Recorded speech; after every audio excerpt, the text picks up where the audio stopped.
ನಮ್ಮ ಪ್ರಧಾನಿ ನರೇಂದ್ರ ಮೋದಿ ಆಗಾಗ ವಿದೇಶಗಳಿಗೆ ಭೇಟಿ ನೀಡ್ತಾರೆ. ಈ ಸಂದರ್ಭದಲ್ಲಿ ಆ ದೇಶದ ಮುಖ್ಯಸ್ಥರಿಗೆ ವಿಶೇಷ ಉಡುಗೊರೆಗಳನ್ನು ನೀಡ್ತಾರೆ. ಉಡುಗೊರೆಗಳನ್ನು ಭಾರತದ ವಿವಿಧ ರಾಜ್ಯಗಳಿಂದ ತರಲಾಗುತ್ತದೆ.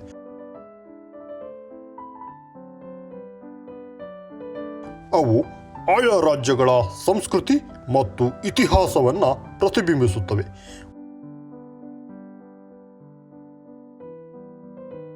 ಉಡುಗೊರೆ ಒಂದು ರೀತಿಯ ರಾಜತಾಂತ್ರಿಕತೆಯಾಗಿದೆ. ಅವು ಎರಡೂ ದೇಶಗಳ ನಡುವಿನ ದ್ವಿಪಕ್ಷೀಯ ಸಂಬಂಧಗಳನ್ನು ಕಾಪಾಡಿಕೊಳ್ಳುತ್ತವೆ. ಹಾಗಾದರೆ ಪ್ರಧಾನಿ ಮೋದಿ ತಮ್ಮ ಸಂಬಳದಿಂದ ಉಡುಗೊರೆಗಳನ್ನು ಖರೀದಿಸುತ್ತಾರೆಯೇ?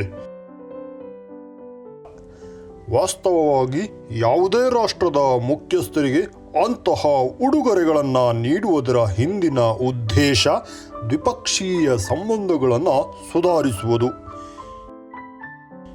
ಯಾವ ರಾಷ್ಟ್ರದ ಮುಖ್ಯಸ್ಥರಿಗೆ ಯಾವ ಉಡುಗೊರೆಗಳನ್ನು ನೀಡಬೇಕು ಮತ್ತು ಎಲ್ಲಿಂದ ಖರೀದಿಸಬೇಕು ಅನ್ನೋದನ್ನು ವಿದೇಶಾಂಗ ಸಚಿವಾಲಯದ ಪ್ರೋಟೋಕಾಲ್ ವಿಭಾಗ ನೋಡಿಕೊಳ್ಳುತ್ತದೆ. ರಾಷ್ಟ್ರಗಳ ಮುಖ್ಯಸ್ಥರಿಗೆ ನೀಡುವ ಉಡುಗೊರೆಗಳನ್ನು ಸರ್ಕಾರದ ಬಜೆಟ್ನಿಂದ ಭರಿಸಲಾಗುತ್ತದೆ. ಈ ವಿಡಿಯೋ ನಿಮಗೆ ಇಷ್ಟವಾದರೆ ಲೈಕ್ ಮಾಡಿ, ಮತ್ತಷ್ಟು ವಿಡಿಯೋಗಾಗಿ ಸಬ್ಸ್ಕ್ರೈಬ್ ಮಾಡಿ.